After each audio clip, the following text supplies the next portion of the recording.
اس وقت. اسی طریقے سے ایک اور منافق ایسا بھی تھا یا پھر ایسا غلط قسم کا بندہ تھا, اس نے کیا کیا کہ جس وقت اس کو پتہ چلا نا کہ اس طرح نبی علیہ السلام نے اعلان کیا تیاری کا کہ سارے نکلیں گے اور قرآن کے آرڈر بھی آ رہے ہیں, تو اس نے کیا کیا, اس نے مذاق کرنا شروع کر دیا. اس نے نبی علیہ السلام کو کہا, اس کا نام تھا جد بن قیس. جد بن قیس نے مذاق اڑایا اور اس نے ایک بہانہ کیا گھڑا, یعنی اتنا عجیب بہانہ تھا. اس نے کہا کہ مجھے آپ اس لشکر کے ساتھ نہ لے کے جائیے گا, کیونکہ اگر آپ مجھے اس لشکر میں لے کے گئے تو میرا یہ معاملہ ہے کہ وہاں ان کی کفار کی یا رومی لشکروں کے پاس علاقوں کے اندر عورتیں جو ہیں نا, لیڈیز جو ہیں, میں ان کے فتنے کے اندر گرفتار نہ ہو جاؤں, تو میں نہیں وہاں جاؤں گا, میں اس حوالے سے کمزور ہوں. تو وہ سمجھ لیجئے اس نے بڑا نیکی والا بہانہ بنایا نا اپنی طرف سے کہ میں اس طریقے سے اس علاقے میں نہیں جاؤں گا, میں کہیں فتنے, عورتوں کے فتنے میں نہ گرفتار ہو جاؤں. تو اللہ تعالیٰ کو بھی جب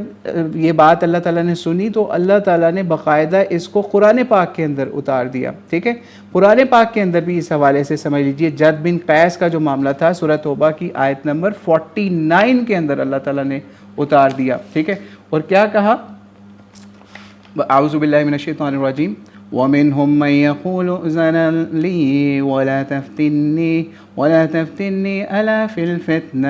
الْفِتْنَةِ سَقَطُوا وَإِنَّ جَهَنَّمَ لَمُحِيطَةٌ بِالْكَافِرِينَ. کہ وہ بندہ آیا اور اس نے کیا کہا, ان میں سے کوئی تم میں سے یوں عرض کرتا ہے کہ مجھے رخصت دیں اور فتنے میں نہ ڈالیے, سن لو وہ فتنے میں ہی پڑے, یعنی یہ بندہ فتنے میں آلریڈی پڑ چکا ہے, اور بے شک جہنم گھیرے ہوئے ہے کافروں کو. یعنی اللہ تعالیٰ نے ایسے بندے کو کافروں کے ساتھ تشبیہ دے کے یہاں پہ بیان کیا کہ یہ بندہ کس طریقے سے اپنی نیکی کو یوز کرتے ہوئے کہ میں جی عورتوں کو اوائڈ کرنا چاہتا ہوں ان علاقوں کے اندر جا کے, تو اللہ تعالیٰ نے کہا تم آلریڈی فتنے میں گھر گئے ہو, جو ان اپنے مسلمان بھائیوں کے لیے جہاد میں نہیں جا رہے, اللہ کے راستے میں نہیں جا رہے. تو اس حوالے سے ہمیں بھی آج سوچنے کی ضرورت ہے کہ ہم کہاں پہ کھڑے ہوئے ہیں, کہ کہیں ہم کسی نیکی کی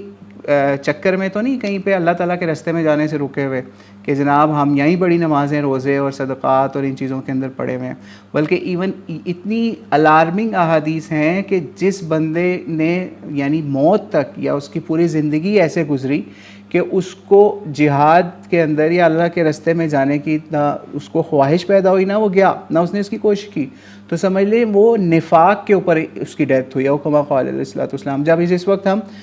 شروع والی ایک ساتھ کے اندر غزوہ بدر احد کے اندر جہاد کے حوالے سے بیان کر رہے تھے, تو اس وقت ہم نے ایسی روایتیں بھی بتائی تھیں کہ جس کے اندر بڑی الارمنگ سچویشن ہے کہ جو لوگ بھی اللہ تعالیٰ کے راستے سے اس طرح سے پیچھے ہٹتے ہیں.